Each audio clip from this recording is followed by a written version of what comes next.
15 عادة لو التزمت بيهم حياتك هتتغير 180 درجة.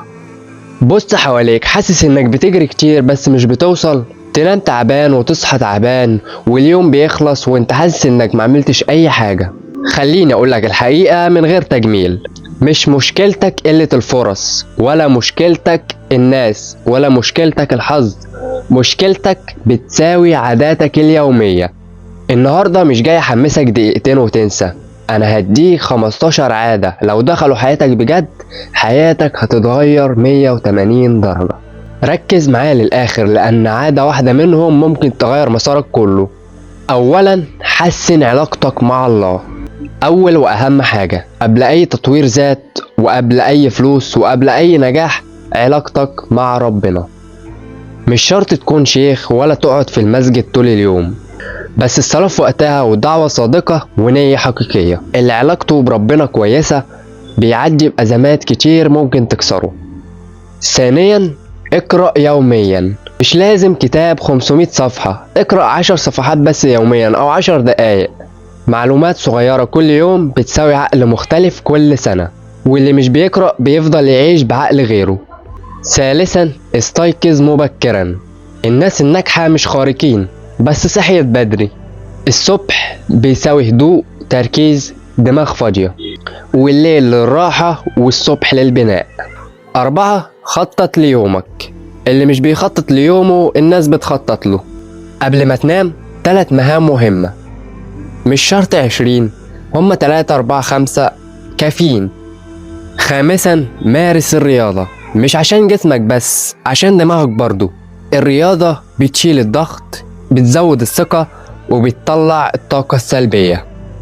حتى لو مش هتروح الجيم، اتمرن في البيت نصف ساعة، امشي مرة في اليوم كده يعني. سادسا، نم كفاية، من 6 ل 8 ساعات نوم كفاية. قلة النوم بتساوي قرارات غلط، عصبية وكسل. ومش بطولة انك تسهر، البطولة انك تصحى بدري. سابعا، تناول الاكل الصحي. الاكل مش بس شبع، الاكل طاقة. كل حاجة غلط بتدخل جسمك بتطلع تعب في دماغك. 8، اكسب عادات جديدة.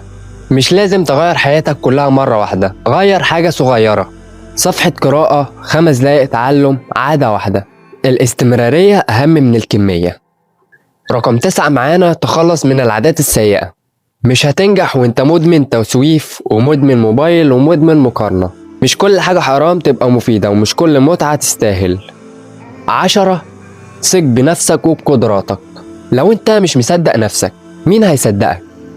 انت عديت بحاجات صعبة وما كملت، دي قوة مش ضعف.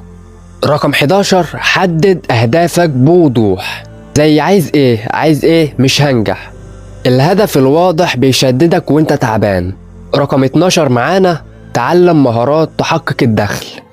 الشهادة لوحدها مش كفاية، اتعلم كتابة، تصميم، مونتاج، تسويق. مهارة واحدة صح تغير دخلك كله. رقم 13، توقف عن المماطلة. انت مش محتاج تحفيز، انت محتاج تبدأ. اعمل حتى وانت مش جاهز، الكمال وهم. 14، تعلم لغة جديدة. اللغة بتساوي فرصة، اللغة بتساوي باب، اللغة بتساوي حرية، حتى لو كلمة في اليوم. 15، توقف عن اختلاق الأعذار. أصعب نقطة كل مرة تقول بكرة مش وقته والظروف، اعرف كده انك بتأجل حياتك. مش مطلوب منك انك تعمل 15 عادة بكرة، اختار 3 بس. لو التزمت بيهم لمدة 30 يوم هتحس بفرق.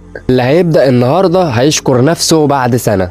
ولو الفيديو لمس حاجة جواك اكتب لي في الكومنتس انا هبدأ من النهاردة. وما تنسوش تتابعوا قناتي على تيك توك، هسيب الرابط في الوصف، روحوا تابعوني هناك بنزل حاجات مفيدة برضو.